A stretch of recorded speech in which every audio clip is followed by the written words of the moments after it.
So I'm going to take you back in time, 1400 years, to the city of Medina, Saudi Arabia, to a time when Prophet Muhammad was given the task of finding a solution to women in the city being attacked and molested. The situation was this. It was around the year 600 AD, long before the modern convenience of plumbing. And when a woman awoke in the middle of the night with the urge to relieve herself, she would have to walk out past the outskirts of the city and into the wild by herself for privacy. Believe it or not, a group of men actually began to see an opportunity in women's nightly treks and started to linger at the outskirts of the city, their identities hidden in the dark, watching. If a woman walked by and she happened to be wearing a jilbab, which was a garment like a coat, the men knew to leave her alone. A jilbab of centuries ago was a status symbol, like a Burberry trench or a Chanel jacket. It announced that the woman was free, and a free woman was protected by her clan. She would have no problem speaking out against the attacker and identifying him. But if the woman walking out at night wasn't wearing a jilbab, if she happened to be dressed a bit more freely, then the men knew she was a slave, and they attacked her. Concerned members of the community brought the situation to the Prophet, and like so many other social, political, and familial issues that Muhammad faced during his prophethood, he turned this particular matter over to God. And a verse was revealed for the Quran, the Muslim holy book. "O Prophet," it reads, "tell your wives, your daughters, and the women of the believers to draw upon themselves their garments. This is better, so that they not be known and molested." Basically, the verse advises that all women dress similarly, so that they can't be picked out from one another, zeroed in on, and attacked. Now, on the surface, this may seem like a relatively easy solution to the problem, but it turns out it wasn't. The early Muslim community was tribal and so deeply entrenched in social status, and the idea that a slave would look like a free woman, it was almost insulting. And then there was the matter of practicality. How would a slave do her work? How would she function if her body was constricted by a coat? How would she cook, clean, fetch water? In the end, the early Muslim scholars ruled that a woman's way of dress should be based on two considerations: a woman's function in society, her role, what we might consider her job, and the society's specific customs. Or, in another way, when in Rome. Now, Muslims like to take historical rulings and apply them to the modern era. So let's do that. A woman's way of dress should be based on custom and function. So what does that mean for a Muslim woman living in America today? For someone like me? First, it means that I have a function, a role in society, a contribution that I can make. Second, it means that while I'm making that contribution and living in a society where veiling is not the custom, and where, in fact, if I veil, it might actually lead to harassment, then wearing what is the custom, such as a dress, a pair of jeans, or even yoga pants, is not only acceptable, it's recommended. But wait, could that be right? After all, haven't we all come to assume that a Muslim woman must veil? That veiling is a requirement of her faith. There's even a term that we've all come to associate with the Muslim woman's veil, an Arabic term that we've all heard used whether or not we've been aware of it. Hijab. So maybe I missed it. Maybe the requirement that a woman veil is in a different part of the Quran. For those of you who don't know, the Quran consists of 114 chapters. Each chapter is written out in verses, like poetry. There are more than 6,000 verses in the Quran. Of the 6,000 plus verses, 3 refer to how a woman should dress. The first is the verse I've already told you about. The second is a verse that directly speaks to the prophet's wives, asking that they begin to dress a bit more modestly because of their role, their function in society as his wives. And the third verse is similar to the first in that it was revealed in direct response to a historical situation.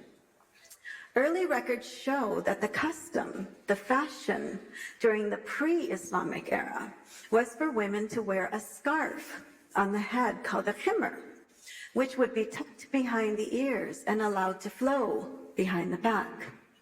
In the front, a woman wore a tight vest or a bodice, which she left open, exposing her breasts, sort of like the images you see in Game of Thrones.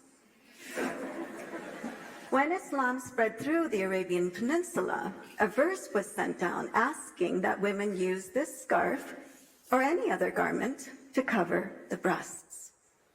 And that's it. That's basically all there is in the Quran concerning how a woman should dress. Turns out, God doesn't give a bullet point of all the parts on a woman's body that he wants hidden from view. And in fact, it might be argued, and it is argued. I cannot stress enough that it is argued by many Muslim scholars that the reason these verses were left intentionally vague is so that a woman could choose for herself how to dress according to her specific culture and the progression of time. And that term hijab, guess what? It's not in any of these three verses. In fact, it's nowhere in the Quran directly meaning a woman's veil. That's not to say that the word doesn't appear in the Quran, because it does appear. But when it appears, it's actually used correctly to mean a barrier or a divide, such as the barrier or divide that exists between us humans and the divine, or between believers and non-believers, or it means a barrier like a physical screen that men during Muhammad's time were asked to stand behind when speaking to his wives, or it means the seclusion, the separation that Mary sought when she was giving birth to Jesus. That separation and seclusion, that means hijab. That physical screen, that means hijab. That barrier, that divide, that means hijab. Hijab doesn't mean a woman's veil. And yet, isn't it strange that what the term actually means, being screened off, divided away, barred, separated out, these are the very terms that come to our minds when we think of a Muslim woman? Why shouldn't they? We have all seen the way some Muslim women are treated around the world. If she attempts to go to school, she's shot in the head. If she attempts to drive a car, she's jailed. If she attempts to take part in the political uprisings happening in her own country to be heard, to be counted, she's publicly assaulted. Forget about hiding out in the dark at the outskirts of a city. Some men now feel comfortable enough to assault a woman on the sidewalk for the world to see. And they don't care to hide their identities. They're more interested in making international headlines. They're too busy making videos and uploading them onto YouTube, bragging about what they've done. Why don't they care to hide their crimes? They don't feel like they've committed any crimes. It's the women who've committed the crimes. It's the women who got these funny ideas in their heads, ideas that actually led them out of the house, led them into society, believing that they can make a contribution. And we all know, honorable women, they stay at home. Honorable women stay invisible, just as it was the custom for honorable women to do during the Prophet's time. Is that true? 1,400 years ago is long before feminism. Were women locked away behind doors, screened off by veils? Well, it turns out that the Prophet's first wife was what we would define today as a CEO. She was a successful merchant whose caravan equaled the caravans of all the other traders put together. She essentially headed up a successful import-export company. When she hired Muhammad to work for her, she was so taken with his honesty that eventually she proposed. I'm not sure how many women feel comfortable proposing marriage to a man today. And Muhammad's second wife, she was no slacker either. She rode into battle on the back of a camel, which is equivalent to a woman riding into battle today inside of a Humvee or a tank. And what of the other women? Early records show that women demanded to be included in the Islamic revolution taking place around the Prophet. One woman became famous as a general when she led her army of men into battle and crushed a rebellion. Men and women freely associated with one another, exchanged gifts. It was custom for a woman to select her own husband and propose. And when things didn't work out, to initiate divorce. Women even loudly debated with the Prophet himself. Seems to me that if fundamentalists want to return current Muslim society to 600 AD, it might be a huge step forward. Progress.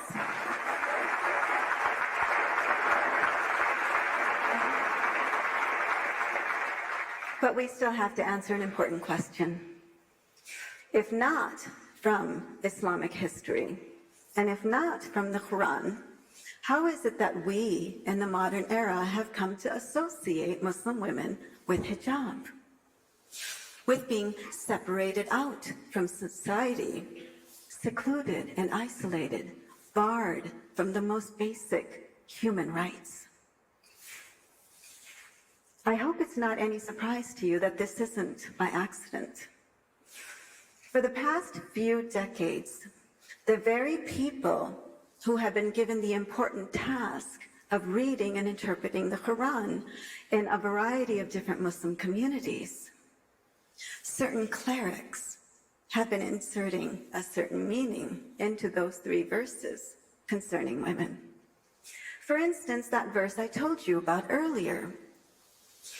O Prophet, tell your wives, your daughters, and the women of the believers to draw upon themselves their garments.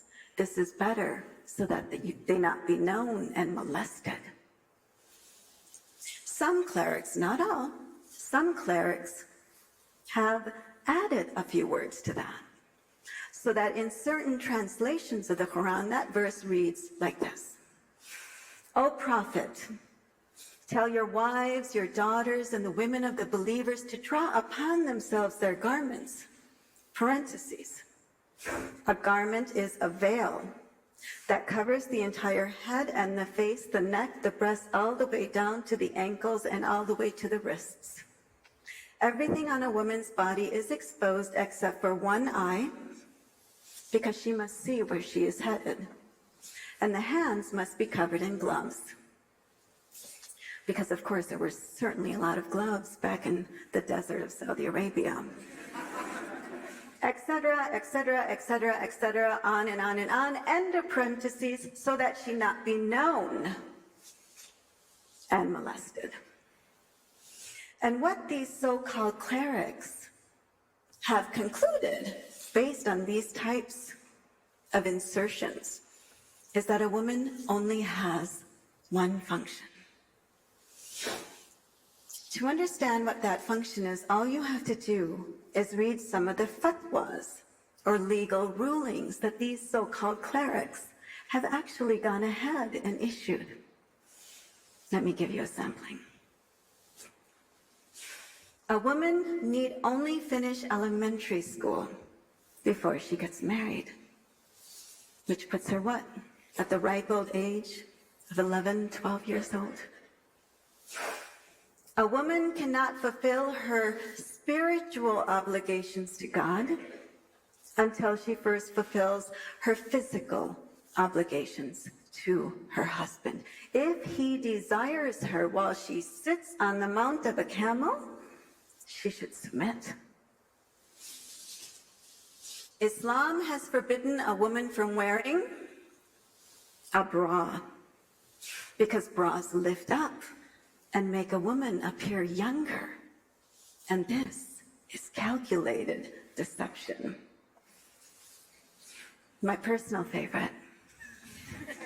If a man has an ulcer excreting pus from the top of his head to the bottom of his feet, and she licked it for him, she would still not fulfill what she owes him. What these and the many other rulings just like it concerning women boil down to is this: the best of women, the most honorable among them, is uneducated and so powerless, not very different from a slave. So she remains at home without complaint, without a bra, ready and available at all times to satisfy his every whim, even if it's to lick his entire body. Satisfying him whenever he calls, whether it's in his bed or on the mount of a camel. Does this sound like God's will to you? Does this sound like Scripture? Or does this sound strangely, uncomfortably erotic, like the worst kind of misogynist fantasy?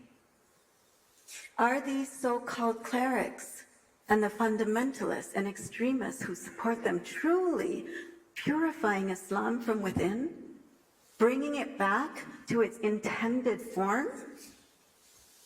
Or are these men no different from those men standing out in the dark at the outskirts of the city, eager to prey upon a woman? Thank you.